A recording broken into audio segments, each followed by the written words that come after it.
Hello दोस्तों, स्वागत है आप सभी का एक नई क्लास के अंदर। आज हम सॉल्व करने वाले हैं उत्कृष्ट क्लासेज के द्वारा जो ऑफलाइन टेस्ट सीरीज चल रही है ऐसे ही भर्ती परीक्षा के लिए। इसका टेस्ट नंबर 19 आज हम सॉल्व करने वाले हैं और ये सब्जेक्ट है इसका आपके हिंदी। और जीके एंड जीएस का हमने इससे पहले सॉल्व करवा दिया है, तो वो भी जाकर के जरूर देखिएगा। तो चलो शुरू करते हैं फिर क्वेश्चन नंबर 1 से। और अगर आप चैनल पर नए हो तो चैनल को सब्सक्राइब करना है, क्लास को शेयर करना है और अपने क्लास को लाइक भी करना है भाई। चलो शुरू करते हैं क्वेश्चन नंबर 1 से। और अगर आपको इस पेपर की पीडीएफ चाहिए तो इस क्लास के कमेंट बॉक्स के अंदर आपको टेलीग्राम ग्रुप का लिंक दे रखा है, उस पर क्लिक करके आपको टेलीग्राम ग्रुप में ज्वाइन हो जाना है। वहाँ पर आपको इन सारी क्लासों की पीडीएफ मिल जाएगी भाई। तो चलो शुरू करते हैं क्वेश्चन नंबर 1 से कि निम्नलिखित में से किस विकल्प में यण स्वर संधि का सही उदाहरण नहीं है। तो यण स्वर संधि का सही उदाहरण नहीं है, उसका आपको चयन करना है। तो इसमें आ जाएगा आपके स्वाधीन। स्वाधीन जो है ये आपके यण स्वर संधि का उदाहरण नहीं है, क्योंकि स्व प्लस अधीन जो कि इसमें स्वाधीन होता है ये अपने रहता है दीर्घ संधि का।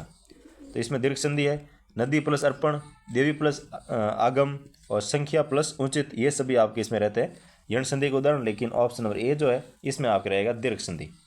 नेक्स्ट क्वेश्चन देखो, संधि नियमानुसार उत प्लस श्वास और तत् प्लस हित के मेल से बने सही शब्दों का चयन कीजिए। तो उत प्लस श्वास जो है इसका हो जाएगा आपके उच्छ्वास और तत् प्लस हित जो है इसका हो जाएगा आपके तदित, क्योंकि तय का हो जाएगा आपके दय और है का हो जाएगा इसमें दय। तो इसमें ऑप्शन नंबर डी जो है ये इसका सही आंसर रहने वाला भाई। उत प्लस श्वास उच्छ्वास और उत प्लस हित तदित, तो तत् प्लस हित तदित। नेक्स्ट क्वेश्चन देखो, 3 नंबर आपको दे रखा है, किस शब्द में विसर्ग संधि का प्रयोग नहीं हुआ है। तो किस शब्द में विसर्ग संधि का प्रयोग नहीं हुआ है, तो इसमें आपके आ जाएगा महोदय जो है इसमें आपके विसर्ग संधि का प्रयोग नहीं हुआ है, क्योंकि महोदय यानी कि महा प्लस उद्दी, इसमें आपकी गुण स्वर संधि रहती है न कि विसर्ग संधि। तो ऑप्शन नंबर सी जो है ये इसका आपके विसर्ग संधि का प्रयोग नहीं हुआ अभी। नेक्स्ट क्वेश्चन देखो, 4 नंबर आपको दे रखा है, एहन शब्द के संधि नियमों के संदर्भ में निम्नलिखित में से कौन सा युग्म सुमेलित है। तो कौन सा युग्म सुमेलित है, इसमें आ जाएगा आपके एहन प्लस रूप, तो इसका हो जाएगा आपके अहो रूप। ठीक है, तो एहन प्लस गण, तो इसका हो जाएगा आपके अहर गण। ये गलत दे रखा है इसमें रहेगा आपके अहर रे गण, अहर गण हो जाएगा। और एहन प्लस जो रात्रि है इसका हो जाएगा आपके अहोरात्रि। और एहन प्लस रूप इसका हो जाएगा आपके अहो रूप। और एहन प्लस निशा तो इसका हो जाएगा अहर निशा। अहो निशा नहीं होता, इसमें होता है अहर निशा, अहर निश। ठीक है, तो इसमें आपके सही कथन है ऑप्शन नंबर सी, अहन प्लस रूप अहो रूप। नेक्स्ट क्वेश्चन देखो भाई, 5 नंबर आपको दे रखा है, निम्नलिखित में से कौन सा शब्द कार प्रत्यय का सही उदाहरण नहीं है। तो कार प्रत्यय का सही उदाहरण नहीं है, तो इसमें आ जाएगा आपके इसमें निराकार। निराकार जो शब्द दे रखा है ये इसमें आपके कार प्रत्यय का सही उदाहरण नहीं रहता है, क्योंकि कार प्रत्यय में जैसे भी दस्तकार हो गया, काश्तकार हो गया, पेशकार हो गया, लेकिन निराकार जो है इसमें रहता है आपके नी, और नी के पीछे रहेगा विसर्ग प्लस आकार होता है। और इसका जब संधि होगा या फिर संयोग होगा तब इनका बनता है आपके निराकार, क्योंकि विसर्ग का रे हो जाएगा और रे में आ की मदद लगेगी तो हो जाएगा आपके निराकार। तो ऑप्शन नंबर सी इसका आपके सही उदाहरण रहने वाला है। नेक्स्ट क्वेश्चन देखो, 6 नंबर आपको दे रखा है, इनमें से किस विकल्प में इत प्रत्यय से युक्त संज्ञा शब्द संज्ञा रूप में है। तो इत प्रत्यय से युक्त शब्द संज्ञा रूप है, तो इसका आंसर रहेगा आपके चरित। चरित जो है ये इत प्रत्यय से निर्मित संज्ञा युक्त शब्द रहता है चरित। ठीक है ना, और बाकी सबसे देखा पल्लवित है, फलित है, हरित है, ये सब रहते हैं विशेषण रूप में। पल्लवित है, हरित है, फलित है, ये सब रहते हैं विशेषण रूप के अंदर, लेकिन चरित जो दे रखा है ये आपके इसमें संज्ञा रूप में रहता है भाई। तो इसका आ जाएगा ऑप्शन नंबर ए। नेक्स्ट क्वेश्चन देखो, 7 नंबर आपको दे रखा है, निम्नलिखित में से किस शब्द समूह में सभी शब्द कृदंत प्रत्यय से बने हैं। तो कृदंत प्रत्यय से बने हैं उनका आपको चयन करना है। तो कृदंत प्रत्यय यानी क्या होता है भाई, जो क्रियाओं से बनते हैं ना प्रत्यय, उन्हें कहते हैं कृदंत प्रत्यय। और नाम धातु प्रत्यय यानी कि जिसको संज्ञा सर्वनाम और विशेषण से बनते हैं उन्हें कहते हैं नाम धातु प्रत्यय। तो प्रत्यय 2 प्रकार होते हैं भाई, कृदंत और नाम धातु। तो आपको पूछा है कि किस शब्द समूह के अंदर सभी शब्द कृदंत प्रत्यय से बने हैं। तो इसमें आ जाएगा आपके पड़ाकू, घेरा और चला, यानी ऑप्शन नंबर सी जो है ये इसका बिल्कुल आपके सही आंसर हो जाएगा भाई। क्योंकि कृदंत प्रत्यय में जैसे होगा भाई कटफोड़ा हो गया, पड़ाकू हो गया, घेरा हो गया, चला हो गया, लिखावट हो गया, लुटेरा हो गया, तैराक हो गया, ये सब पढ़ना क्रिया, घेरना क्रिया, चलना क्रिया, लड़ना क्रिया आदि क्रियाओं से बने, इसलिए नहीं कहते हैं तदित प्रत्यय, सॉरी कृदंत प्रत्यय। और तदित प्रत्यय में आता है जैसे मिठास हो गई, बुढ़ापा हो गया, दयालु हो गया, सपेरा हो गया, ममेरा हो गया, ये सब आदि। तो कि निम्नलिखित में से किस शब्द में आ प्रत्यय का आ उपसर्ग का प्रयोग सीमा या तक के अर्थ में हुआ है। तो आप उपसर्ग का प्रयोग सीमा या तक के अर्थ में हुआ है तो इसमें आ जाएगा आपके आजीवन, यानी कि जीवन तक या फिर जीवन भर कह सकते हैं। तो इसमें आजीवन शब्द के अंदर जो आ है ये आपके जीवन भर, जीवन पर्यंत या फिर जीवन की सीमा तक के लिए प्रयोग हुआ है। तो option number C. Next question देखो भाई, 9 नंबर आपको दे रखा है, किस विकल्प के सभी शब्द उर्दू उपसर्ग से बने हैं। तो उर्दू उपसर्गों से बने हैं तो इसमें आ जाएगा आपके कमज़ोर है, बदमाश है, खुशबू है, ये सब जो शब्द है ये उर्दू या फारसी उपसर्गों से बने हुए शब्द हैं। तो इसका हो जाएगा ऑप्शन नंबर डी। और जबकि जो हिंदी शब्द है इसमें रहेगा आपके बिन बिया या फिर कह सकते हैं जैसे अनपढ़ हो गया और निडर हो गया, भरपेट हो गया, बिन खाया हो गया। तो ये सब जो है ये हिंदी शब्द के मतलब उपसर्ग रहते हैं। तो इसमें आपके पूछा है कि उर्दू उपसर्गों या फिर फारसी उपसर्गों, तो इनका रहेगा आपके कमज़ोर, बदमाश, खुशबू, यानी कि option number D. Next question देखो भाई, 10 नंबर आपको दे रखा है, निम्नलिखित में से उपसर्ग संबंधी असुमेलित युग्म कौन सा है। तो उपसर्ग संबंधी जो असुमेलित युग्म है वो इसमें आ जाएगा आपके, एक तो दे रखा है संगोष्ठी, यानी कि इसमें दे रखा है सत उपसर्ग, और एक दे रखा है अन्वय जिसमें अन उपसर्ग दे रखा है। तो ये दोनों ही आपके इसमें असुमेलित रहने वाले हैं भाई। तो ऑप्शन नंबर डी, क्योंकि संगोष्ठी के अंदर जो है इसमें सम उपसर्ग होता है न कि सत उपसर्ग, ठीक है। और अन्वय के अंदर जो है इसमें आपके अनु उपसर्ग होता है न कि अनुपसर्ग। तो ये दोनों आपको ध्यान रखना है। संगोष्ठी में सम उपसर्ग प्लस सम प्लस गोष्ठी तो संगोष्ठी, और अन्वय में हो जाएगा आपके अनु प्लस ए जिससे बनता है आपके अन्वय। नेक्स्ट क्वेश्चन देखो, 11 नंबर आपको दे रखा है, निम्नलिखित में से कौन सा शब्द अप उपसर्ग का उदाहरण नहीं है। तो अप उपसर्ग का उदाहरण नहीं है तो इसमें आ जाएगा आपके अपना, ऑप्शन नंबर सी जो है ये आपके इसमें अप उपसर्ग का उदाहरण नहीं रहता है। बाकी अप उपसर्ग देखा जाए जैसे अपयश हो गया या फिर कह सकते अपकार हो गया, अपेक्षा हो गया, ये सब अप उपसर्ग से बने हैं। लेकिन अपना जो है ये एक सर्वनाम है न कि उपसर्ग से बना शब्द। तो ऑप्शन नंबर सी इसमें हो जाएगा आपके अप उपसर्ग से बना उदाहरण नहीं रहता है। नेक्स्ट क्वेश्चन देखो, 12 नंबर आपको दे रखा है, निम्नलिखित में से कौन सा शब्द पुल्लिंग है। तो कौन सा शब्द पुल्लिंग है तो इसमें आ जाएगा आपके दही। दही शब्द जो है ये पुल्लिंग रहता है। बाकी लस्सी, छाछ, खीर ये सब स्त्रीलिंग शब्दों में आते हैं भाई।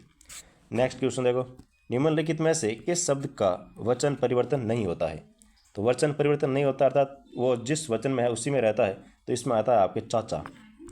चाचा जो है इसका वचन है वो परिवर्तन नहीं होता है। जैसे चाचा हो गया, मामा हो गया, दादा हो गया, योद्धा हो गया, इनके वचन में परिवर्तन नहीं होते हैं। जैसे कहते हैं चाचा आ गए तो चाचा मतलब 3 आए या फिर 4 आए तो वो चाचा ही कहलाते हैं। ऐसे नहीं कि चाचे आ गए, ऐसे उसमें परिवर्तन वचन में परिवर्तन नहीं होता है।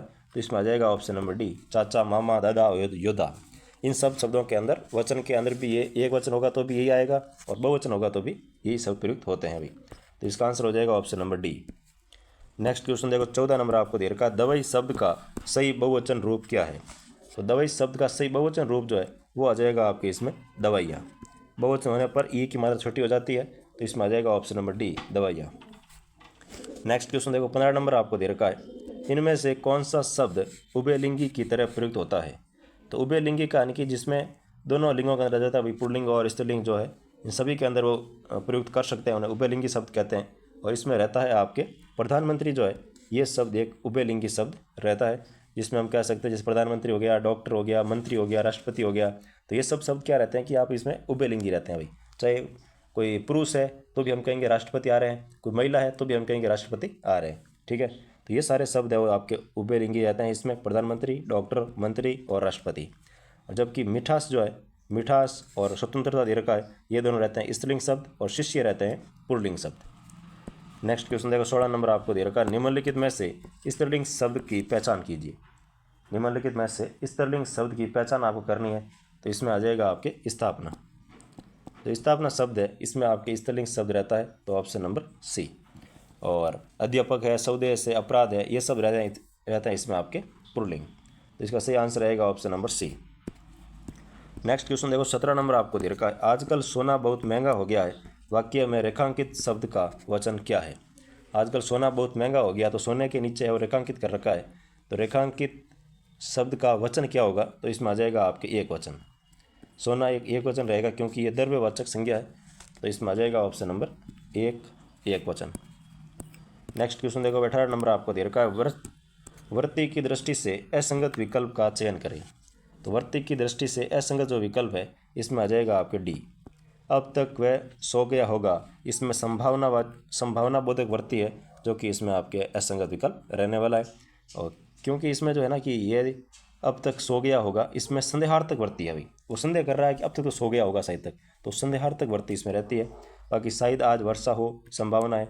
यदि वह आता तो मैं जाता, संकेतार्थ हो गया। चुपचाप बैठो, तो ये उसका आज्ञार्थक वर्ती हो गई। लेकिन अब तक सो गया होगा, तो ये इसमें आपके रहता है संदेहार्थक वर्ती रहती है अभी। ठीक है, इनका संदेह है उसको कि अभी तक सो गया होगा शायद तक। तो ऑप्शन नंबर डी जो है ये इसमें असंगत विकल्प रहेगा। नेक्स्ट क्वेश्चन देखो, 19 नंबर आपको दे रखा, अध्यापक पढ़ा रहे होंगे, इसमें सही पक्ष और वर्ती कौन से हैं? तो अध्यापक पढ़ा रहे होंगे, तो इसमें रहेगा आपके सही अर्थ और वर्ती पूछा, तो इसमें सातत्य बोधक पक्ष रहता है और संदेहार्थक वर्ती रहती है अभी। तो ऑप्शन नंबर बी जो है ये इसका सही आंसर रहने वाला है। नेक्स्ट क्वेश्चन देखो, 20 नंबर आपको दे रखा है, पक्षी आकाश में उड़ते हैं, इस वाक्य में निम्नलिखित में से क्रिया का कौन सा पक्ष है? तो पक्षी आकाश में उड़ते हैं, इसमें वाक्य में निम्नलिखित से क्रिया का कौन सा पक्ष है? जिसमें आ जाएगा आपके नित्यता बोधक पक्ष। नित्यता बोधक पक्ष है इसके अंदर रहते हैं, तो ऑप्शन नंबर सी। क्योंकि पक्षी आकाश में उड़ते हैं, इस वाक्य में क्रिया का पक्ष जो है ना वो नित्यता बोध रहता है। वो उड़ रहे हैं तो वो नित्य बात है, हमेशा की सत्य है कि वो उड़ते हैं, तो इसमें रहेगा आपके नित्यता बोधक पक्ष। नेक्स्ट क्वेश्चन देखो, 21 नंबर आपको दे रखा है, पक्ष और वर्ती के संदर्भ में असंगत कथन है। तो पक्ष और वर्ती के संदर्भ में कौन सा कथन असत्य है उसका आपको चयन करके बताना है। इसमें आपको रहेगा कि संदेहार्थक वर्ती केवल भूतकाल में ही पाई जाती है, ये इसमें आपके असंगत कथन रहेगा भाई। क्योंकि संदेहार्थक जो वर्ती है ये कोई जरूरी नहीं है कि वो भूतकाल में ही हो, वो वर्तमान काल भूतकाल के संदेह को व्यक्त कर सकती है। तो वर्तमान काल भी हो सकता है, भूतकाल भी हो सकता है, तो इसमें केवल भूतकाल होगा, ये कथन इसमें आपके गलत है। बाकी वर्ती का संबंध वक्ता के मानसिक दृष्टिकोण या प्रयोजन से होता है, बिल्कुल सही है। और पक्ष का संबंध क्रिया के विस्तार या उसकी अवस्था से होता है, ये भी कथन सही है। लेकिन सी कथन इसमें आपके असत्य है भाई, तो option number C. Next question देखो, 22 नंबर आपको दे रखा है, भाववाच्य के संदर्भ में कौन सा कथन गलत है? तो भाववाच्य के संदर्भ में कौन सा कथन गलत है? इसमें आ जाएगा आपकी कि इसमें कर्ता को प्रधानता दी जाती है, ये कथन इसमें आपकी गलत है। क्योंकि भाववाचक क्रिया के अंदर कर्ता जो है इसमें नहीं होता, इसमें क्रिया सदैव अन्य पुरुषवाचक और एक वचन और पुल्लिंग होती है, और क्रिया स्वयं ही प्रधान होती है इसके अंदर। जो भाववाच्य क्रिया होता है, भाववाच्य अकर्मक भाववाच्य जो होता है वाक्य, इसमें क्रिया जो है ये अपने आप ही प्रधान रहती है, और इसमें क्रिया सदैव अन्य पुरुष एक वचन और पुल्लिंग होती है, और भाववाच्य अकर्मक क्रियाओं से ही बनता है। इसमें भाव की प्रधानता होती है, कर्ता की नहीं होती है। और इसमें प्राय कर्ता के साथ से का प्रयोग होता है तथा कर्ता है वो लुप्त होता है इसमें। ठीक है, तो इसमें ऑप्शन नंबर सी है वो बिल्कुल सही रहेगा, सॉरी गलत कथन रहेगा इसका, लेकिन इसका आंसर आपके सी रहने वाला है कि इसमें कर्ता की प्रधानता होती है, तो कर्ता की न होकर के भाव की प्रधानता रहती है। नेक्स्ट क्वेश्चन देखो, 23 नंबर आपको दे रखा है, सूची 1 को सूची 2 से मिलान कीजिए। सूची 1 में दे रखे आपको वाक्य, सूची 2 में दे रखे आपको काल। तो पहला वाक्य दे रखा कि वह खेलता होगा, तो वह खेलता होगा, तो इसमें आपके रहेगा कि वह खेलता होगा, तो वो संदेह हो गया अभी, तो संदिग्ध वर्तमान काल, तो ये में हो गया 2। वह खेला होगा, तो खेला होगा मतलब इसमें होगा आपके संदिग्ध भूतकाल, तो इसमें आ जाएगा 1 नंबर। और वह खेल रहा होगा, तो इसमें रहेगा संतत्य भविष्यत, यानी कि अभी वो खेल रहा होगा, यानी कि अभी वो कंटिन्यूस खेल रहा होगा, संतत्य भविष्यत काल, इसमें आ जाएगा आपके 3 नंबर। यानी कि इसका सही आंसर रहेगा 2 1 3, 2 1 3, यानी कि ऑप्शन नंबर सी जो है ये इसका सही आंसर हो जाएगा भाई। नेक्स्ट क्वेश्चन देखो भाई, 24 नंबर आपको दे रखा है, चोर पकड़ा गया, इसमें कौन सा वाच्य है? तो चोर पकड़ा गया, इसमें कौन सा वाच्य रहता है? तो इसमें आ जाएगा आपके कि चोर पकड़ा गया, यानी कि इसमें रहता है कर्मवाच्य। कौन सी वाच्य आ जाएगा भाई? इसमें कर्मवाच्य रहने वाला कि चोर है वो पकड़ा गया, तो इसका आ जाएगा आपके कर्मवाच्य। नेक्स्ट क्वेश्चन देखो भाई, 25 आपको दे रखा है, लड़की सो रही थी, इस वाक्य का भाववाच्य में रूपांतरण कौन सा है? तो लड़की सो रही थी, इस वाक्य का जो भाववाच्य होगा वो आ जाएगा लड़की द्वारा सोया जा रहा है। लड़की द्वारा सोया जा रहा था, तो इसमें ये हो जाएगा आपके इस वाक्य का भाववाच्य रूपांतरण कि लड़की सो रही थी, तो लड़की द्वारा सोया जा रहा था, तो इसमें हो जाएगा आपके इसके भाववाच्य का भाववाच्य रूपांतरण रहने वाला है। नेक्स्ट क्वेश्चन देखो भाई, 26 नंबर आपको दे रखा है कि संभव है कल वह विद्यालय आए, इस वाक्य में कौन सा काल प्रयुक्त हुआ है? संभव है कि कल वह विद्यालय आएगा, इस वाक्य में कौन सा काल प्रयुक्त हुआ है? इसमें काल आ जाएगा आपके संभाव्य भविष्यत काल। कौन सा काल रहेगा भाई? तो संभाव्य भविष्यत काल इसमें रहने वाला है। नेक्स्ट क्वेश्चन देखो, 27 नंबर आपको दे रखा है, हिमालय से गंगा निकलती है और हिमालय से ऊंचा कोई नहीं है। इन दोनों वाक्यों में कर्म में से कौन सा कारक प्रयुक्त हुआ है? हिमालय से गंगा निकलती है और हिमालय से ऊंचा कोई भी नहीं है, तो इन दोनों वाक्यों के अंदर कारक रहता है आपके दोनों में अपादान कारक। कौन सा कारक होगा भाई?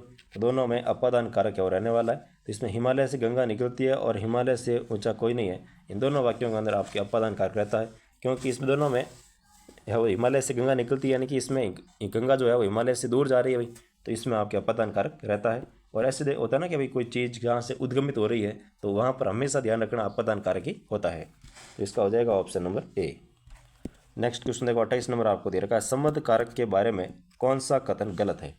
तो संबंध कारक के बारे में कौन सा कथन गलत है उसका आपको चयन करके बताना है भाई। तो इसका आ जाएगा आपके कि इसका क्रिया के साथ सीधा संबंध होता है, ये कथन आपके इसमें गलत है भाई, क्योंकि संबंध कारक जो होता है इसमें रहता है कि यह स्वामित्व या अधिकार प्रकट करता है, बिल्कुल सही। इसकी जो विभक्तियाँ होती है वो रहती है का, के, की, रा, रे, री, ना, ने, नी, ये सब इसकी विभक्तियाँ होती है। और यह दो संज्ञाओं या सर्वनामों के बीच संबंध को स्थापित करता है। और तो इसमें गलत कथन रहेगा कि इसका क्रिया के साथ सीधा संबंध होता है, ये कथन इसमें गलत है भाई। तो ऑप्शन नंबर ए। नेक्स्ट क्वेश्चन देखो, 29 नंबर आपको दे रखा है, निम्नलिखित में से किस विकल्प में सही कारक नहीं है? तो कौन से विकल्प के अंदर सही कारक नहीं है? तो इसमें आ जाएगा आपके वह शाम को आएगा, इसमें कर्म कारक दे रखा है जो कि आपके सही नहीं है भाई। वह शाम को आएगा, इसमें अधिकरण कारक रहता है न कि कर्म कारक, ठीक है। तो इसका ऑप्शन नंबर 2 जो है ये इसमें सही कारक नहीं है। नेक्स्ट क्वेश्चन देखो, 23 नंबर आपको दे रखा है, अपादान कारक का प्रयोग किस संदर्भ में नहीं होता है? तो अपादान कारक का जो प्रयोग है वो मैत्री के अर्थ में इसका प्रयोग नहीं किया जाता है, बाकी घृणा के अर्थ में होता है, तुलना के अर्थ में होता है, लज्जा के अर्थ में भी इसका प्रयोग होता है, लेकिन मित्रता या मैत्री के संबंध में इसका प्रयोग नहीं किया जाता भाई। और कोई अगर दूरी के अर्थ में हो रहा है तो वहाँ पर भी इसका प्रयोग हो सकता है, पहचान के अर्थ में हो तो वहाँ पर भी अपादान कारक का प्रयोग होता है, लेकिन मैत्री के संबंध में इसका प्रयोग नहीं होता है। ऑप्शन नंबर ए। नेक्स्ट क्वेश्चन देखो भाई, 31 नंबर आपको दे रखा है, समास के संदर्भ में निम्नलिखित कथनों पर विचार कीजिए। पहला कथन दे रखा है आपको कि द्वंद्व समास में दोनों पद है वो प्रधान होते हैं। तो द्वंद्व पद के अंदर जो द्वंद्व समास होता है इसमें दोनों पद प्रधान होते हैं। और दूसरा कथन दे रखा है आपको, यदि किसी सामासिक पद में पहला पद संख्यावाचक हो तो वह अनिवार्य रूप से द्विगु समास ही होगा। तो इसमें आपके जो है इसमें केवल और केवल पहला कथन सत्य है, क्योंकि अगर द्वंद्व समास है तो इसके दोनों पद है वो प्रधान रहेंगे, ये बात बिल्कुल सही है। लेकिन यदि किसी सामासिक पद में पहला पद अगर संख्यावाचक हो तो उसका अनिवार्य रूप द्विगु होगा, ये जरूरी नहीं है। क्योंकि जैसे होता है ना भाई, चतुर्भुज है, त्रिलोचन है, तो इसमें बहुब्रीहि समास भी होता है, तो ये जरूरी नहीं है कि संख्यावाचक है इसका मतलब द्विगु समास ही कर दो, नहीं, इसमें द्विगु समास या फिर बहुब्रीहि समास हो सकता है। तो इसका दूसरा कथन गलत है, पहला कथन आपके इसमें सही है भाई।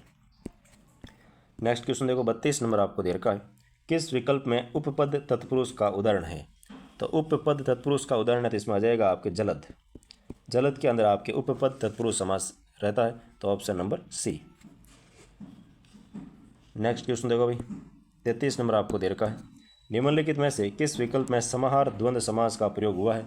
तो समाहार द्वंद्व समास का जो प्रयोग है ये होता है आपके दाल रोटी के अंदर। दाल रोटी के अंदर अपने समाहार द्वंद्व समास का इसमें प्रयोग हुआ है। समाहार द्वंद्व यानी कि भी दाल रोटी हो गया आदि, दाल रोटी आदि।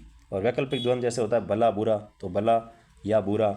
इतरेतर द्वंद्व होता है आपका राम लक्ष्मण, तो राम और लक्ष्मण, पाप और पुण्य। तो ये सब इसमें होता है कि भाई द्वंद्व समास भी 3 प्रकार के होते हैं, एक हो गया इतरेतर द्वंद्व, एक हो गया वैकल्पिक द्वंद्व, एक हो गया समाहार द्वंद्व। तो इतरेतर द्वंद्व में होता है जिसमें आपके अगर और संयोजक का आप यूज करते हो, जैसे राम और लक्ष्मण, तो इसमें रहता है आपके इतरेतर। और भला या बुरा, तो इसमें रहेगा या आ रहा बीच में, तो या आएगा, इसमें रहेगा वैकल्पिक द्वंद्व। और अगर जैसे ना दाल रोटी आदि, तो आदि इसमें प्रयोग हो रहा है तो इसमें रहेगा आपके समाहार द्वंद्व। तो इसका आंसर हो जाएगा option number C. Next question देखो, 34 नंबर आपको दे रखा, किस विकल्प में अव्ययभाव समास का उदाहरण नहीं है? तो अव्ययभाव समास का उदाहरण नहीं है तो इसमें आ जाएगा आपके देशभक्ति।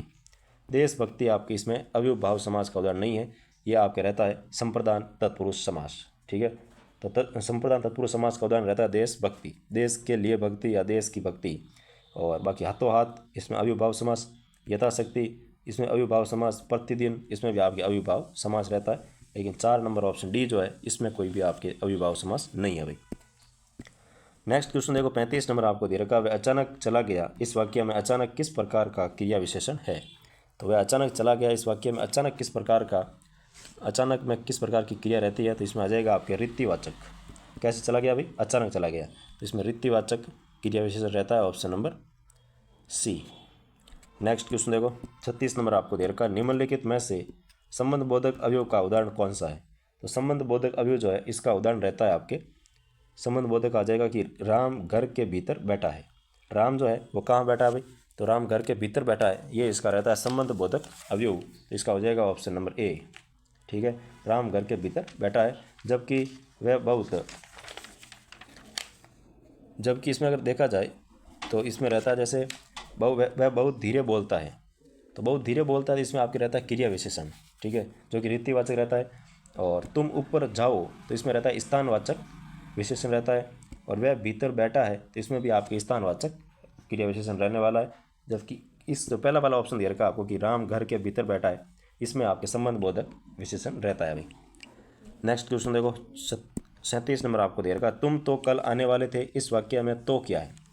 तुम तो कल आने वाले थे, इसमें तो आपको शब्द दे रखा है, इसमें तो में क्या है, तो इसमें तो में आ जाएगा आपके कि तो जो है ये एक प्रकार का निपात है भाई। क्या है, निपात है। निपात होता है ना भाई, जैसे तो है, ही है, भी है, भर है आदि जो होते हैं वो निपात के अंदर आते हैं। तो इसमें रहेगा आपके जो तो है ये भी इसमें निपात रहने वाला है। नेक्स्ट क्वेश्चन देखो भाई 38 नंबर आपको दे रखा कि वह खाना खाकर सो गया, इसमें खाकर किस प्रकार की क्रिया है। वह खाना खाकर सो गया, इसमें खाकर किस प्रकार की क्रिया है, तो इसमें आ जाएगा आपके कि वह पूर्वकालिक क्रिया है। कौन सी क्रिया भाई, तो वह पूर्वकालिक क्रिया रहेगी ऑप्शन नंबर बी।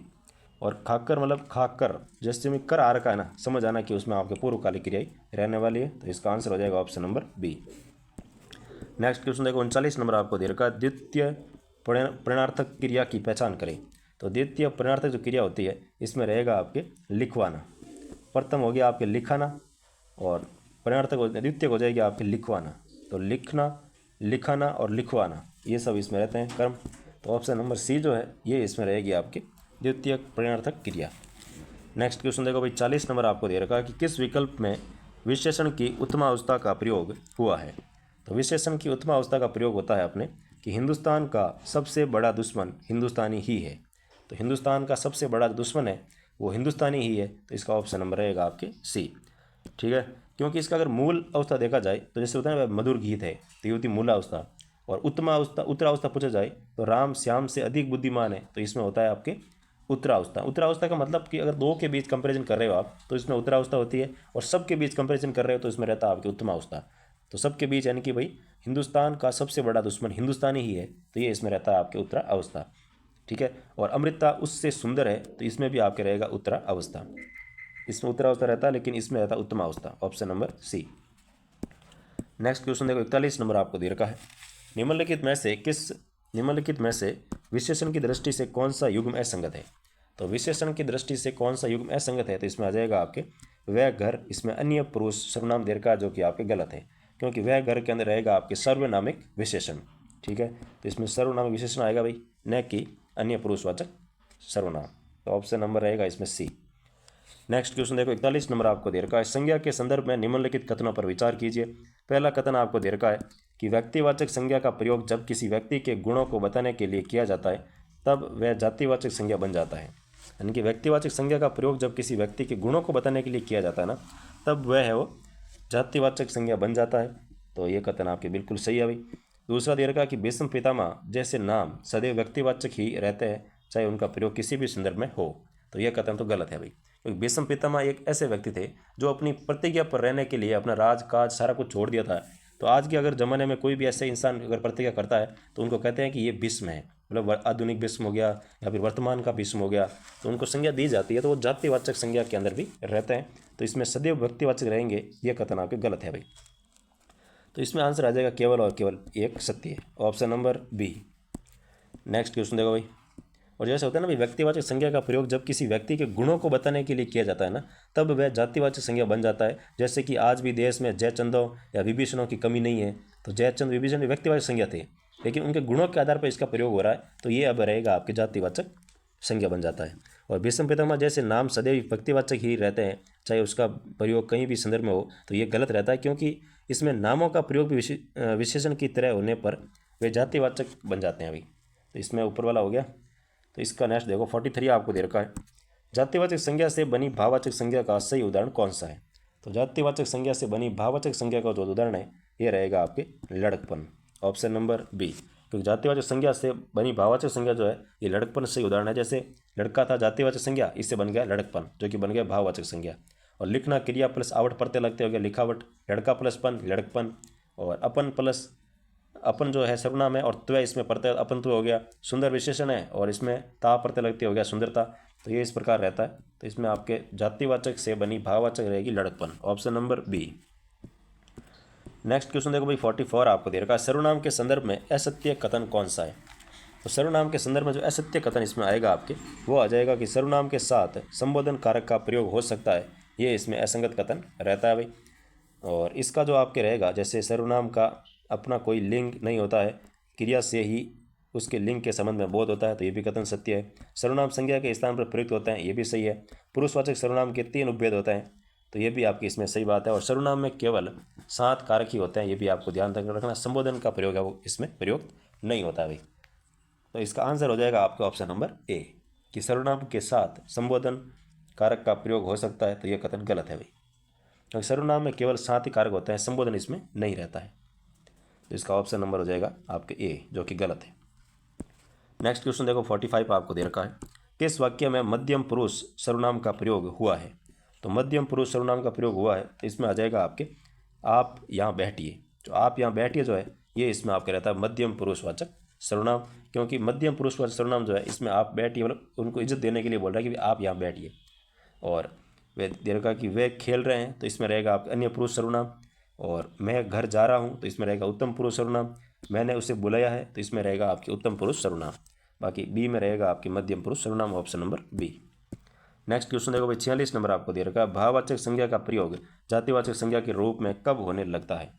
तो भाववाचक संज्ञा का प्रयोग जातिवाचक संज्ञा के रूप में कब होने लगता है, तो इसमें आ जाएगा जब उसका प्रयोग बहुवचन में हो जाए, तब भाववाचक संज्ञा का प्रयोग है वो जातिवाचक के रूप में हो जाता है भाई, ठीक है ना। तो option number C. Next question देखो 47 नंबर आपको दे रखा है, जहाँ अल्प विराम से थोड़ा अधिक और पूर्ण विराम से थोड़ा कम रुकना हो, वहाँ किस विराम चिन्ह का प्रयोग किया जाता है। यानी अल्प विराम से थोड़ा अधिक रुकना होता है, लेकिन पूर्ण विराम से थोड़ा सा कम रुकना होता है, तो वहाँ पर हम प्रयोग करते हैं अर्धविराम। इसका प्रयोग करते हैं भाई, अर्धविराम का प्रयोग करते हैं, ऑप्शन नंबर हो गया इसमें आपके सी, ठीक है। और अर्धविराम का चिन्ह जो है ना, वो इस प्रकार रहता है, जैसे एक बिंदी होगी, एक बिंदी और नीचे ऐसे एक कॉमा, ये होता है इसमें आपके अर्धविराम का चिन्ह। तो ये भी आपको इसमें ध्यान रखना है भाई, तो option number C. Next question देखो 48 नंबर आपको दे रखा है, लिखते समय यदि कोई शब्द या वाक्यांश छूट जाए तो उसे उस स्थान पर लिखाने के लिए किस चिन्ह का प्रयोग किया जाता है। अगर कोई शब्द छूट गया बीच में, तो हम ऐसा एक चिन्ह करके लगाते हैं ना भाई ऐसे, तो वो चिन्ह जो है वो कहलाता है आपके हंसपद। क्या कहलाता है, हंसपद कहलाता है। तो इसमें आ जाएगा आपके ऑप्शन नंबर सी। कोई शब्द को अगर छूट गया लाइन के अंदर, उसको वापस लिखने के लिए हम ऐसा चिन्ह करके ऊपर लिख देते हैं कि भी इसके स्थान पर यह आएगा, तो उसे हम हंसपद के नाम से जानते हैं, option number C. Next question देखो 49 नंबर दे रखा आपको, कि वाक्य में प्रयुक्त किसी कठिन शब्द का अर्थ स्पष्ट करने के लिए किस विराम चिन्ह का प्रयोग किया जाता है भाई। तो कठिन शब्द का अगर अर्थ आप स्पष्ट कर रहे हो, तो उस समय आप कोष्टक का प्रयोग करते हैं भाई। किसका, कोष्टक विराम चिन्ह जो है इसका प्रयोग किया जाता है, तो option number C. Next question देखो 50 नंबर आपको दे रखा है, कि विराम चिन्ह की दृष्टि से कौन सा वाक्य अशुद्ध है। तो विराम चिन्ह की दृष्टि से आपको बताना कि कौन सा वाक्य है अशुद्ध रहेगा। तो इसमें आ जाएगा वह कहता है कि मैं कल नहीं आऊँगा, तो ये इसमें वाक्य आपके अशुद्ध रहेगा, कि वह कहता है कि मैं कल नहीं आऊँगा। तो इसमें आपके वह कहता है के बाद इसमें आपको दे रखा है कॉमा दे रखा है, तो की जो है मैं नहीं आऊँगा, तो ये की इसमें नहीं आएगा। फिर अगर आपने अल्प विराम लगा दिया है, तो फिर की का क्या मतलब वहाँ पर, तो ये की इसमें आपके नहीं रहेगा। तो मैं कहता हूँ, मैं कहता हूँ, या मैं कहता है, या वह कहता है मैं नहीं आऊँगा, ठीक है। तो इसमें ऑप्शन नंबर ए जो है ये इसमें आपके वाक्य अशुद्ध है, बाकी सभी इसमें सही है भाई। नेक्स्ट क्वेश्चन देखो 51 नंबर आपको दे रखा है, 51 नंबर आपको दे रखा है कि तरणी और तरणी शब्द युग्म का सही अर्थभेद क्या है। तो तरणी और तरणी जो शब्द युग्म है, इसका सही अर्थभेद रहता है आपके, एक तो हो जाएगा सूर्य, एक हो जाएगा आपके नाम। तरणी यानी सूर्य, तरणी यानी नाम, ऑप्शन नंबर सी जो है ये इसका सही आंसर रहने वाला है भाई। नेक्स्ट क्वेश्चन देखो 52 नंबर क्वेश्चन आपको दे रखा है, इति और इति का सही अर्थ क्या है। तो इति और इति जो है इसका सही अर्थ रहता है आपके, कि इति यानी कि हो जाएगा समाप्ति, और इति यानी हो जाएगा आपके देवीय आपदा, यानी कि ऑप्शन नंबर ए जो है ये इसका सही आंसर रहने वाला है भाई। नेक्स्ट क्वेश्चन देखो 53 नंबर क्वेश्चन आपको दे रखा है, वसन और व्यसन का सही हिंदी सही अर्थ क्या है। तो वसन और जो व्यसन है इसका सही अर्थ रहता है आपके एक तो कि वसन का हो जाएगा आपके कपड़ा और व्यसन का हो जाएगा आपकी बुरी आदत, यानी कि ऑप्शन नंबर बी जो है ये इसका सही आंसर रहने वाला भाई। नेक्स्ट क्वेश्चन देखो 54 नंबर आपको दे रखा है, जिसे मापा न जा सके वाक्यांश के लिए सही शब्द क्या है। जिसे मापा ना जा सके उसे कहते हैं आपके अपरिमेय। क्या कहते हैं भाई? अपरिमेय कहा जाता है जिसको मापा ही ना जा सके। और जिसे मापा न जा सके वो हो गया अपरिमेय। जिसे मापा न गया हो उसे कहते हैं अमापित। जिसे मापा ही ना गया हो उसे कहते हैं अमापित। और जिसकी गहराई का पता ना लगा सके उसे कहते हैं अथाह। जो बहुत गहरा हो उसे कहते हैं आपके अनुपम नहीं, इसको अगाध कहते हैं। जो मतलब बहुत गहरा होता है ना उसे कहते हैं अगाध। तो इसमें आपका आंसर रहेगा ऑप्शन नंबर ए अपरिमेय। नेक्स्ट क्वेश्चन देखो 55 नंबर आपको दे रखा, आधी रात का समय क्या कहलाता है। तो आधी रात के समय को कहते हैं आपके निषिद्ध। निषिद्ध नहीं होता आधी रात का समय, ठीक है। तो इसमें और शब्द दे रखे हैं उसमें देखो, तो निषिद्ध तो हो गया अभी आधी रात का समय। और जिसकी उपमा या तुलना देना संभव ना हो उसे कहते हैं अनुपमेय। या अनुपमेय दे रखा है ना, इसका अर्थ होता है कि जिसकी तुलना या उपमा देना संभव ना हो उसे कहते हैं अनुपमेय। और जिसकी कोई उपमा या समानता ना हो या जिसके समान कोई दूसरा ना हो उसे कहते हैं अनुपम। और रात्रि का जो प्रथम पैर होता है उसे कहते हैं प्रदोष काल। ये जो प्रदोष है इसका मतलब होता है कि रात्रि का जो पहला पैर होता है ना उसे कहते हैं प्रदोष। और तारों भरी जो रात होती है ना उसे कहते हैं आपके सरवरी या फिर कह सकते हैं विभावरी। तो ये होता है कि तारों भरी रात। और निश्चित हो जाएगा आपकी आधी रात का समय हो उसे कहते हैं निश्चित, option number B. Next question देखो 56 नंबर आपको दे रखा है, निम्नलिखित में से किस विकल्प में सभी शब्द या सभी तत्सम शब्द है। तो इसमें आ जाएगा आपके पुराण, पूरक और पुष्कर। ऑप्शन नंबर ए जो है ये इसमें बिल्कुल आपके सही आंसर रहने वाला है भाई। नेक्स्ट क्वेश्चन देखो 57 नंबर आपको दे रखा है, निम्नलिखित में से किस विकल्प में सभी सभी तद्भव शब्द है। तो सभी तद्भव शब्द इसमें आ जाएगा आपके कि जो तो, दो और जिस, तो दो जिस दे रखा है ये आपके इसमें रहता है सभी तद्भव शब्द। तो ऑप्शन नंबर हो जाएगा आपके इसमें बी। तो इसमें अगर आप जैसे करोगे कि तद्भव है तो इसका तत्सम क्या होगा, तो इसमें आपके तत्सम रहेगा, देखो तो का तो हो जाएगा आपके तत्, और जो का हो जाएगा आपके जो का हो जाएगा इसमें आपके ये, और जिस जो दे रखा है जिसका हो जाएगा आपके कि जिसका हो जाएगा यश्य। तो ये सब इसके तत्सम शब्द रहते हैं भाई। तो ऑप्शन नंबर बी जो है ये इसका सही आंसर रहने वाला है भाई। आपको दे रखा 58 नंबर कि निम्नलिखित में से बेमेल तत्सम तद्भव युग्म कौन सा है। तो बेमेल तत्सम और तद्भव युग्म कौन सा उसका आपको चयन करके बताना है इसमें। तो इसका आंसर आ जाएगा आपके याति जो है, याति दे रखा है इसका मतलब होता है जानना दे रखा आपको, जो कि इसमें आपके गलत है भाई। क्योंकि याति का मतलब होता है कि जाना, ठीक है। याति का मतलब रहता है आपके जाना, और अगर ज्ञान होता है तो ज्ञान का मतलब होता है कि जानना। तो इसका ऑप्शन नंबर सी जो है ये इसमें आपके बिल्कुल बेमेल रहने वाला है। तो option number C. Next question देखो 59 नंबर आपको दे रखा है, निम्नलिखित में से किस विकल्प में तत्सम तद्भव युग्म सही सुमेलित नहीं है। तो कौन से युग्म के अंदर तत्सम और तद्भव है वो सही सुमेलित नहीं है। तो इसमें आ जाएगा आपके चर्वण दे रखा जिसका दे रखा चना। तो ये इसमें सही सुमेलित आपके नहीं रहने वाला भाई, क्योंकि चर्वण जो है इसका मतलब होता है आपके चबाना, ठीक है। चर्वण का मतलब होता है चबाना, चबाना, ठीक है। और चना जो है ये रहता है आपके चणक जो होता है ना, चणक इसका मतलब होता है चना, और चर्वण का मतलब होता है चबाना। और चतुर्शीति का हो गया 84, चमरी का हो गया चौरी, और कपोणी का हो गया आपके कोहनी। तो बाकी सभी सत्य है, पहला कथन आपके इसमें सुमेलित नहीं है। तो ऑप्शन नंबर ए। नेक्स्ट क्वेश्चन देखो भाई 60 नंबर आपको दे रखा है, निम्नलिखित में से असंगत विपरीतार्थी शब्द किस विकल्प में है। तो असंगत और विपरीतार्थी शब्द है वो कौन से विकल्प के अंदर दे रखे हैं उनका आपको चयन करके बताना है भाई। तो इसमें आ जाएगा आपके अजंत का दे रखा है विजंत, ये इसमें आपके असंगत विपरीतार्थी शब्द रहने वाले हैं। क्योंकि अजंत जो है इसका होता है हलंत, अजंत का जो आपके विपरीत होगा वो हो जाएगा इसमें आपके हलंत, ठीक है।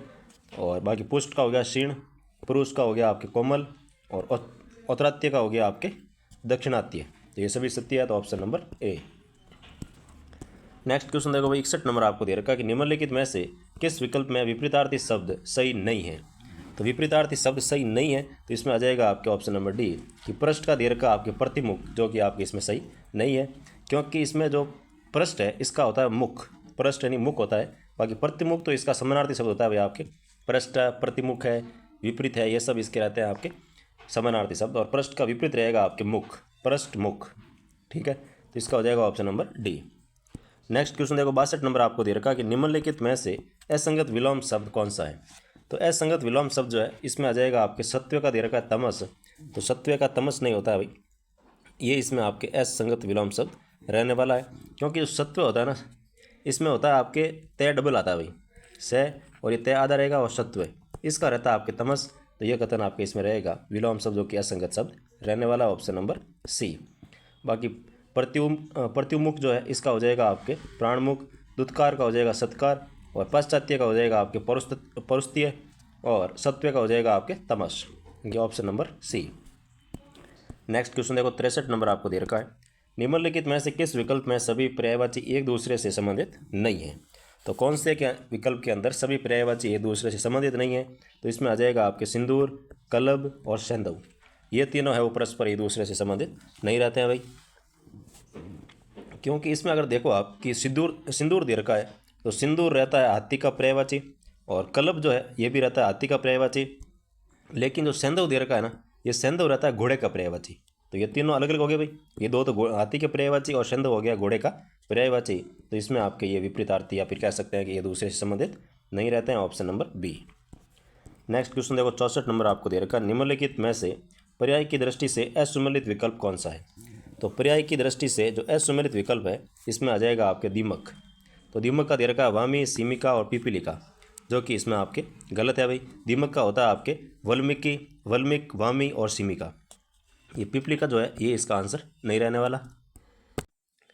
तो ऑप्शन नंबर ए जो है ये इसमें आपके असुमेलित हो जाएगा भाई। नेक्स्ट क्वेश्चन देखो 65 नंबर आपको दे रखा है, निम्नलिखित में से किस विकल्प में सभी पर्याय एक दूसरे से संबंधित नहीं है। तो किसके अंदर सभी पर्याय है वो एक दूसरे से संबंधित नहीं है।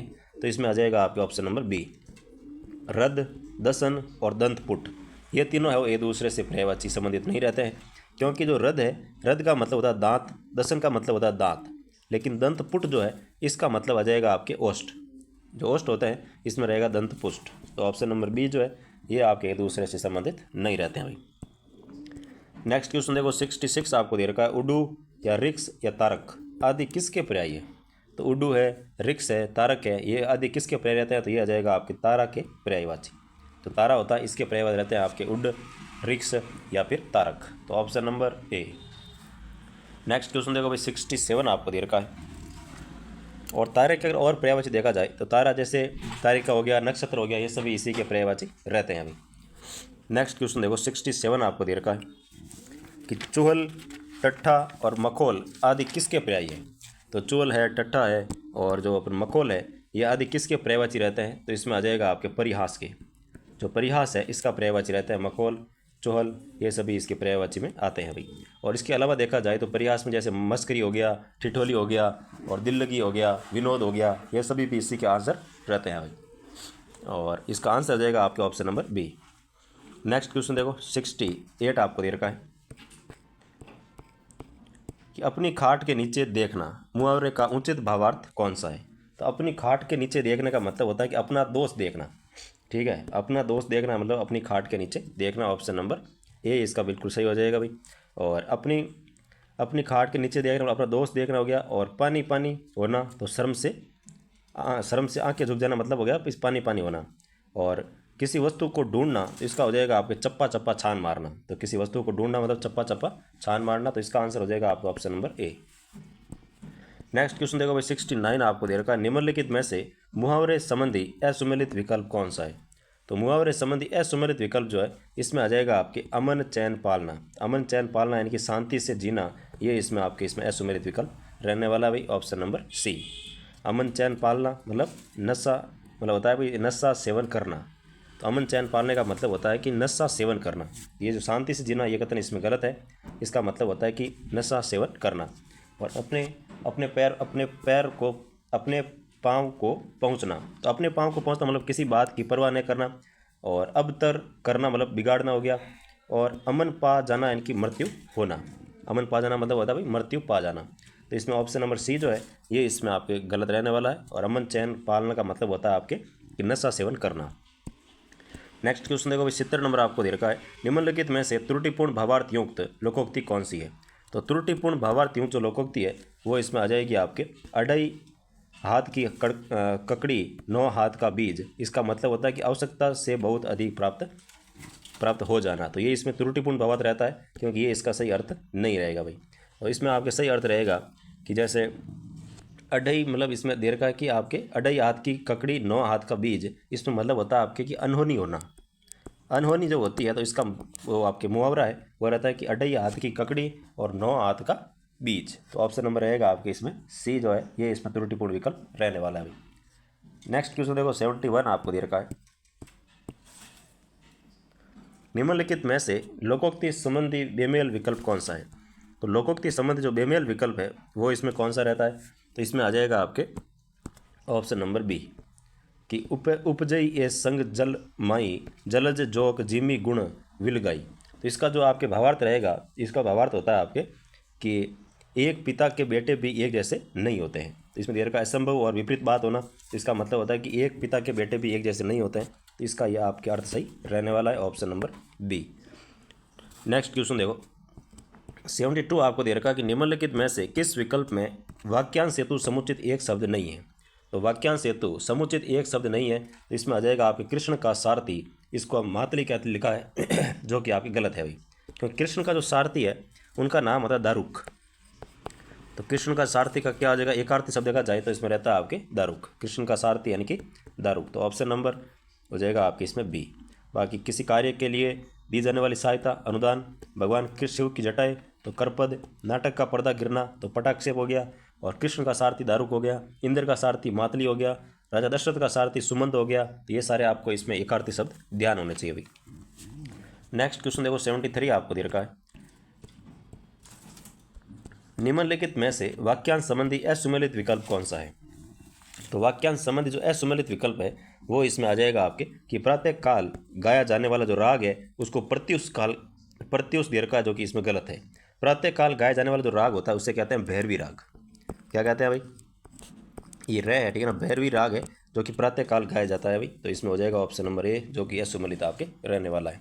और भाव को छिपाना, अवहितता, जिस नाटक के संवाद गीतों के रूप में लिखे हो, गीत नाटिका, प्रशंसा के बहाने निंदा करना तो व्याज स्तुति, लेकिन ऑप्शन नंबर ए इसमें आपके सही नहीं है, इसका अर्थ होता है भैरवी। नेक्स्ट क्वेश्चन देखो 74 आपको दे रखा है, हाथी को हाँकने का लोहे का जो तीखा औजार होता है वो वाक्यांश हेतु सार्थक एक शब्द कौन सा है। तो हाथी को हाँकने के लिए जो लोहे का तीखा औजार होता है इसे कहते हैं अंकुश। क्या कहते हैं भाई, इसे अंकुश कहा जाता है, तो ऑप्शन नंबर बी। और हाथी की पीठ पर रखी जाने वाली जो चौकी आसन होता है उसे कहते हैं होदा या अबारी। और घोड़े की पीठ पर रखी जाने वाली चौकी होती है उसे कहते हैं काठी या जीन। और कर्ण के पालन पोषण करने वाले पिता को कहते हैं अधिरथ। जो शत्रुओं को संताप यानी कि पीड़ा देता हो उसे कहते हैं परंतप यानी कि अर्जुन। और जो अपने कर्तव्य के प्रति असावधान यानी कि लापरवाह हो उसे कहते हैं परमत। ठीक है, तो इसका आंसर हो जाएगा ऑप्शन नंबर बी अंकुश। नेक्स्ट क्वेश्चन देखो भाई 75 आपको दे रखा, निम्नलिखित में से कौन सा उदाहरण संयुक्त वाक्य का नहीं है। तो कौन सा उदाहरण जो कि आपके संयुक्त वाक्य का नहीं है, तो इसमें आ जाएगा ऑप्शन नंबर बी, वह इसलिए विद्यालय नहीं गया क्योंकि वह बीमार है। वह इसलिए विद्यालय नहीं गया क्योंकि वह बीमार है, तो ये आपके संयुक्त वाक्य का उदाहरण नहीं रहता भाई, क्योंकि वह विद्यालय नहीं गया क्योंकि वह बीमार है, ये आपके मिश्र वाक्य रहता है न कि संयुक्त वाक्य। तो ऑप्शन नंबर बी जो है ये इसमें आपके संयुक्त वाक्य नहीं है, ये आपके एक प्रकार से मिश्र वाक्य रहता है भाई। नेक्स्ट क्वेश्चन देखो 76 आपको दे रखा है, राम और श्याम खेल रहे हैं, इस वाक्य को संयुक्त वाक्य क्यों नहीं माना जाता। तो राम और श्याम खेल रहे हैं, इस वाक्य को संयुक्त वाक्य क्यों नहीं माना जाता है, तो इसमें आ जाएगा आपके क्योंकि इनमें दो विधेय नहीं है, क्योंकि इसके अंदर दो विधेय नहीं है इसलिए इसको संयुक्त वाक्य नहीं माना जा सकता। राम और श्याम खेल रहे हैं, इस वाक्य को संयुक्त वाक्य इसलिए नहीं मान सकते क्योंकि इसमें दो विधेय यानी कि क्रिया या समापिक क्रियाएं तथा दो उद्देश्य होने चाहिए थे, जैसे कि राम खेल रहा है और श्याम खेल रहा है। तो ऐसा होता तो हम कह सकते हैं कि यह संयुक्त वाक्य है, लेकिन इसमें एक ही दे रखा कि राम और श्याम खेल रहे हैं, तो यह आपके संयुक्त वाक्य नहीं होता। तो इसमें ऑप्शन नंबर सी जो है इसमें हो जाएगा कि दो विधेय या फिर इसके दो उद्देश्य नहीं है। और अगर इसी वाक्य को अगर आपको संयुक्त वाक्य में चेंज करना हो तो इसका अर्थ हो जाएगा कि आपके राम खेल रहा है और श्याम खेल रहा है, राम खेल रहा है और श्याम खेल रहा है, इसमें और अगर बीच में आ गया दो वाक्यों के बीच में तो ये आपके एक संयुक्त वाक्य बन जाएगा भाई। तो इसमें आ जाएगा option number C. Next question देखो 77 आपको दे रखा है कि वाक्य रचना के संदर्भ में असत्य कथन का चयन कीजिए। तो वाक्य रचना के संदर्भ में असत्य कथन कौन सा है उसका आपको चयन करना है भाई। तो इसमें आ जाएगा आपके रचना के आधार पर वाक्य के 8 भेद होते हैं, ये इसमें आपके असत्य कथन है कि रचना के आधार पर वाक्य के 8 भेद होते हैं, ये कथन गलत है भाई, क्योंकि वाक्य के जो है वो उत्पत्ति या रचना के आधार पर 3 भेद होते हैं और अर्थ के आधार पर देखा जाए तो इसमें आपके 8 भेद होते हैं। तो 8 भेद होते हैं अर्थ के आधार पर, और रचना या फिर इसमें उत्पत्ति के अकॉर्डिंग देखा जाए तो इसमें आपके 3 भेद रहते हैं भाई। तो इसका हो जाएगा option number D. Next question देखो भाई 78 आपको दे रखा है कि जहाँ जहाँ वे गए उनका स्वागत हुआ। वाक्य में प्रयुक्त जहाँ जहाँ वे गए किस प्रकार का उपवाक्य है? तो जहाँ जहाँ वे गए उनका स्वागत हुआ वाक्य में जो प्रयुक्त जहाँ जहाँ वे गए ये किस प्रकार का उपवाक्य रहता है? तो इसमें आ जाएगा आपके क्रिया विशेषण आश्रित, यानी कि ये वाक्य जो है वो क्रिया विशेषण आश्रित उपवाक्य रहता है। तो option number C. Next question देखो भाई 79 आपको दे रखा है कि योजक से जुड़ने वाला आश्रित उपवाक्य प्राय कौन सा होता है? तो की योजक से जुड़ने वाला जो आश्रित उपवाक्य होता है ये प्राय आपके रहता है संज्ञा उपवाक्य। कौन सा उपवाक्य होगा भाई? तो अगर की योजक शब्द से कोई वाक्य जुड़े हुए हैं तो समझ आना कि वो आपके संज्ञा उपवाक्य रहता है। Option number B. Next question देखो भाई 80 नंबर आपको दे रखा है। 80 नंबर क्वेश्चन आपको दे रखा है कि निम्नलिखित में से किस विकल्प में सभी शब्द अशुद्ध है? तो निम्नलिखित में से किस विकल्प में सभी शब्द अशुद्ध है? तो इसमें आ जाएगा आपके 5 मैल, भीख मंगा और मीठा बोल। ये आपके इसमें सभी शब्द है वो अशुद्ध रहने वाले हैं। तो ऑप्शन नंबर हो जाएगा आपके इसमें ए, क्योंकि भीख मंगा जो नहीं होता इसमें होता है भिक मंगा, जो कि इसमें बी की मात्रा छोटी रहने वाली है भाई, ठीक है। तो इसमें मात्रा की गलती हो गई। और फिर आपको दे रखा 5 मेल, तो इसमें 5 मेल नहीं होता, इसमें होता है 5 मेल, तो ये भी कतन ये भी गलत हो गया आपके। फिर देखा मीठा बोल, तो मीठा बोल नहीं होता, इसमें होता है आपके मिठ बोल या मीठे बोल कह सकते हैं, या मीठा बोल नहीं होता इसमें, तो ये भी आपके हो गया गलत। तो इसमें सभी शब्द है वो आपके अशुद्ध रहने वाला है। तो ऑप्शन नंबर ए। नेक्स्ट क्वेश्चन देखो भाई 81 आपको दे रखा है कि निम्नलिखित में से किस विकल्प के सभी शब्द शुद्ध है? तो निम्नलिखित में से किस विकल्प के सभी शब्द शुद्ध है उसका आपको चयन करके बताना है भाई। तो इसमें आ जाएगा आपके ऐत्रेयी और दंडाई।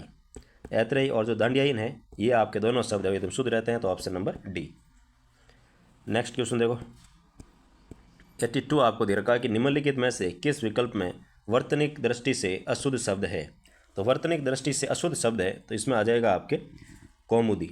जो कौमुदी है ये वर्तनी की दृष्टि से अशुद्ध है, क्योंकि अगर कौमुदी को अगर आप सही लिखना है तो इसमें रहता है आपके कौमुदी, ठीक है। तो ये इसमें आप अशुद्ध शब्द रहता है भाई, तो इसमें ये ध्यान रखना है आपको। ऑप्शन नंबर मतलब दृष्टि से शुद्ध शब्द कौन सा है? तो ये कौमुदी है और शुद्ध शब्द है भाई, बाकी सभी इसमें अशुद्ध शब्द है, क्योंकि इसमें निस्संग जो है इसमें ये निस्संग नहीं होता, इसमें होता है या तो आप विसर्ग लगा के निस्संग लिखो, और विसर्ग हटाना है तो इसमें आप ये लिख सकते हो जैसे नी, आधा से, पूरा से और गए, निस्संग, ठीक है। और कौमुदी इसमें एकमात्र शब्द है जो कि आपके शुद्ध है।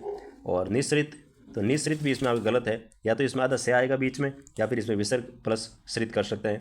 और इंद्राणी जो है इसमें इंद्राणी नहीं, इसमें इंद्राणी होता है, ठीक है। तो ये भी कथन, ये भी आप ये शब्द है वो गलत है भाई। तो वर्तनी की दृष्टि शुद्ध शब्द आपको दे रखा कौमुदी। Option number D. Next question देखो भाई 83 आपको दे रखा है कि निम्नलिखित में से किस विकल्प में सभी शब्द अशुद्ध है? तो कौन सा विकल्प है जिसके अंदर सभी शब्द अशुद्ध है? तो इसमें आ जाएगा आपके प्रदर्शनी या फिर अड़ियल। ये दोनों ही शब्द है आपके अशुद्ध रहते हैं भाई।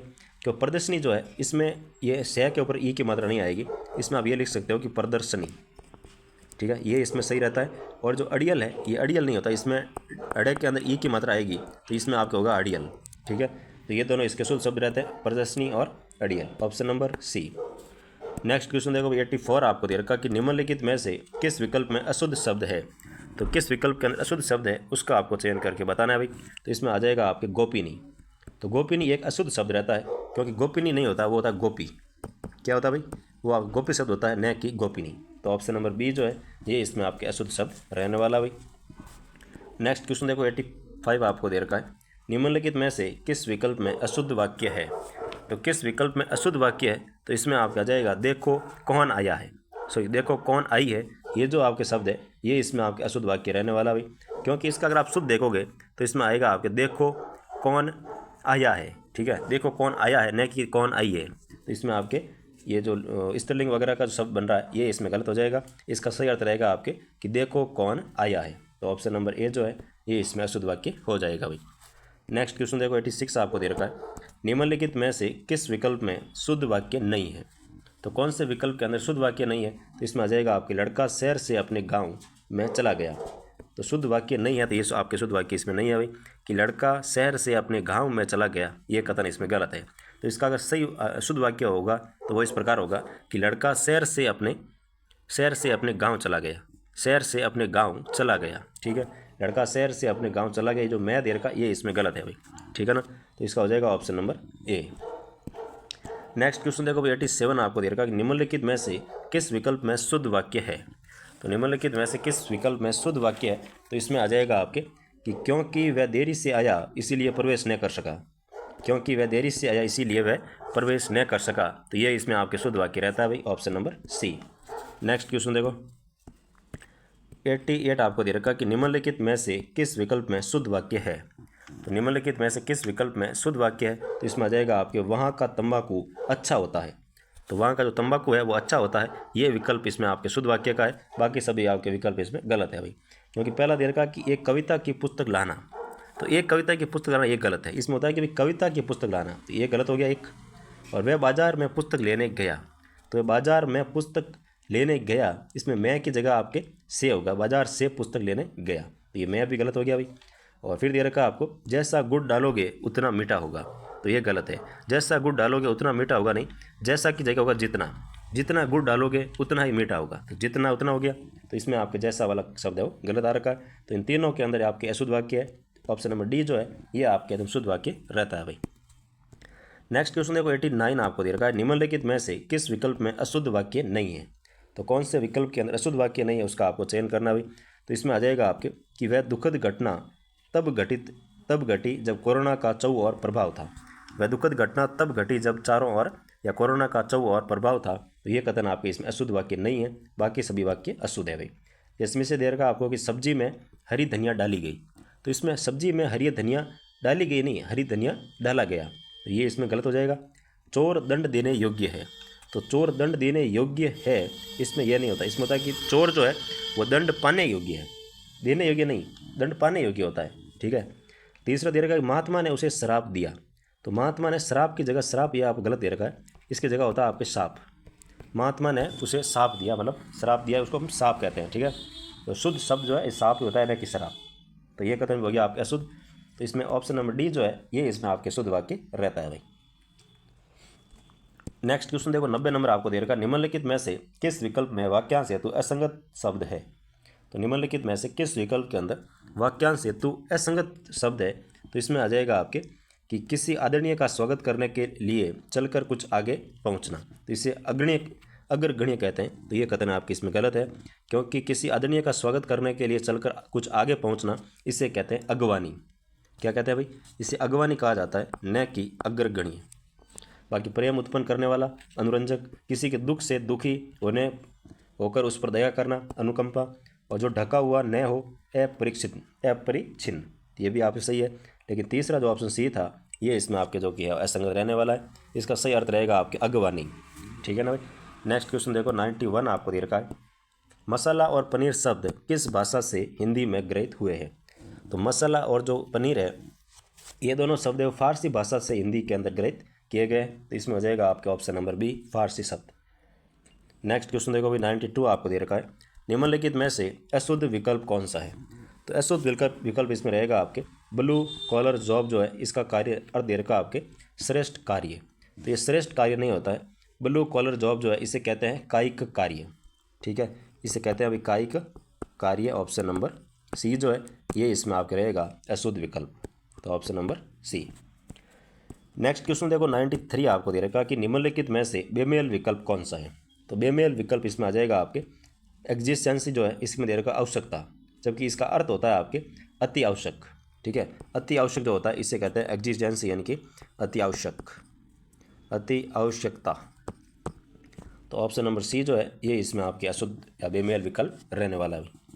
नेक्स्ट क्वेश्चन देखो अभी 94 आपको दे रखा है निम्नलिखित में से असंगत विकल्प का चयन करें।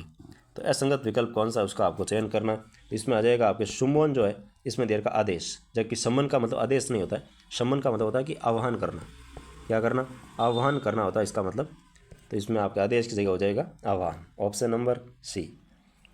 नेक्स्ट क्वेश्चन देखो भाई 94 आपको 4 हो गया। 95 आपको दे रखा निम्नलिखित में से असुमेलित विकल्प कौन सा है? तो निम्नलिखित में से असुमेलित विकल्प है वो कौन सा है उसका आपको चयन करना है। तो इसमें आपको दे रखा परज्यूरी, तो परज्यूरी मतलब दे रखा न्यायिक शपथ, जो कि आपके गलत है भाई। इसमें हो जाएगा आपके शपथ भंग या फिर कह सकते हैं मिथ्या साक्षी, तो ऑप्शन नंबर ए जो है ये इसमें आपके असुमेलित विकल्प हो जाएगा। नेक्स्ट क्वेश्चन देखो भाई 96 आपको दे रखा है एडमिट शब्द का सही अर्थ निम्नलिखित में से कौन सा नहीं है? तो एडमिट शब्द का सही अर्थ निम्नलिखित में से कौन सा नहीं है, तो इसमें आ जाएगा आपके उपयुक्त में से कोई भी इसका सही अर्थ नहीं है, क्योंकि एडमिट का मतलब होता है आपके स्वीकार करना या फिर प्रविष्ट करना। मतलब कौन सा नहीं है देर का है, तो इसमें आपके सभी अर्थ रहते हैं, स्वीकार करना भी है, प्रविष्ट करना भी है और अंदर आने देना भी इसका अर्थ होता है। तो ये सभी इसके अर्थ रहते हैं, और तो इसमें कौन सा नहीं है, तो उपयुक्त में से ऐसा कोई नहीं है जो इसका अर्थ नहीं है, सभी है। Option number D. Next question देखो भाई 97 आपको दे रखा है, अटैचमेंट शब्द का उचित अर्थ क्या है। तो अटैचमेंट का मतलब हो जाएगा आपके कुर्गी। क्या रहेगा अर्थ भाई, तो इसका अर्थ हो जाएगा आपके कुर्गी रहने वाला अटैचमेंट यानी कि कुर्गी। नेक्स्ट क्वेश्चन देखो भाई 98 आपको दे रखा है, डिस्पोजल शब्द का उचित अर्थ क्या है। तो डिस्पोजल का अर्थ होता है आपके निपटान करना, निष्पादन करना या फिर व्ययन करना। इनके उपरोक्त सभी जो है ये आपके डिस्पोजल शब्द का उचित अर्थ रहता है। Option number D. Next question देखो 99 आपको दे रखा है, निम्नलिखित में से त्रुटिपूर्ण विकल्प क्या है। तो निम्नलिखित में से त्रुटिपूर्ण विकल्प क्या है, तो इसमें आ जाएगा आपके वेंडर का मतलब होता है आपके निविदा। तो ये इसमें आपका त्रुटिपूर्ण विकल्प है, क्योंकि वेंडर का मतलब होता है विक्रेता। क्या होता है भाई, वेंडर का मतलब होता है आपके विक्रेता न कि निविदा। तो ऑप्शन नंबर डी जो है ये इसमें आपके गलत रहने वाले हैं। तो निविदा का मतलब होता है आपके टेंडर। तो कहते हैं ना भाई इसका टेंडर भर दिया, यानी निविदा भर दी, तो वो टेंडर का मतलब निविदा होता है और वेंडर का मतलब होता है विक्रेता। तो ऑप्शन नंबर हो जाएगा इसमें आपके डी। नेक्स्ट क्वेश्चन और आज का लास्ट क्वेश्चन कि प्रोस्क्यूमेंट जो है इस शब्द का सही हिंदी अर्थ निम्नलिखित में से कौन सा नहीं है। तो प्रोस्क्यूरेंट जो है इसका जो कौन सा अर्थ नहीं रहने वाला है, तो इसमें आ जाएगा आपके उगाई। उगाई जो है इसका अर्थ नहीं होगा। उगाई का मतलब होता है रिकवरी करना। उगाई है वसूली करना, ये मतलब रिकवरी करना होता है। जबकि प्रोस्क्यूरेंट जो है, प्रोस्क्यूरेंट जो है इसका मतलब वसूली करना या फिर अधिक प्राप्ति या फिर प्रापण, ये इसका अर्थ रहता है, न कि उगाई। तो ये इस ऑप्शन नंबर है वो डी है, वो इसका अर्थ नहीं रहने वाला भी। तो ये था भाई आपके उत्कर्ष क्लासेज का एसआई भर्ती परीक्षा के लिए टेस्ट नंबर 19 का हिंदी पेपर का सॉल्यूशन। अगर सॉल्यूशन अच्छा लगा हो और आपके लिए हेल्पफुल रहा हो तो क्लास को लाइक करना है, चैनल को सब्सक्राइब करना और अपने दोस्तों के साथ शेयर करना है भाई। ओके, फिर मिलते हैं नेक्स्ट क्लास के अंदर नए पेपर सॉल्यूशन के साथ। Thank you so much.